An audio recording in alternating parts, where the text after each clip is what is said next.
हैदराबाद में बेदर्दी सां क़त्ल कयल बिलाल काका वाक़े ख़िलाफ़ सिंध जे मुख़्तलिफ़ शहरनि में अॼु चोथे ॾींहुं धरती धड़नि तरफ़ां एहतिजाजी मुज़ाहिरा करे धरना हंया विया।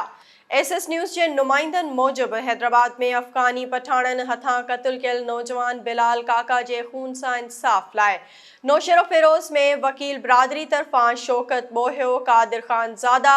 शफ़क़त चांडियो ऐं ॿियनि जी अॻवाणी में एहतिजाजी मुज़ाहिरो करे सख़्त नारेबाज़ी कई वई। सरहाड़ी वेझो चौदगी में सिविल सोसाइटी पारां लखमीर ज़रदारी, माशूक कीरियो,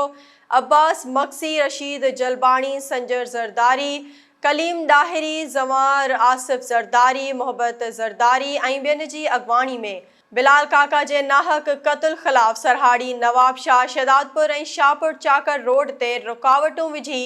टायरनि खे बाहियूं ॾेई सख़्त एहतिजाज कयो वियो।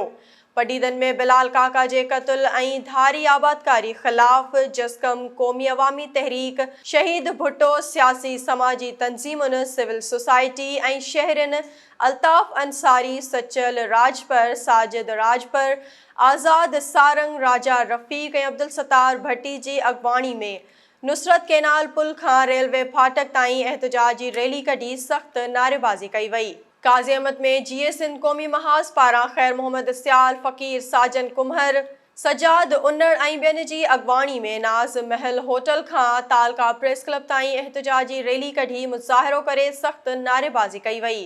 होॾां पठाण बिरादरी शहर अंदरि पंहिंजो कारोबार बंदि करे छॾियो।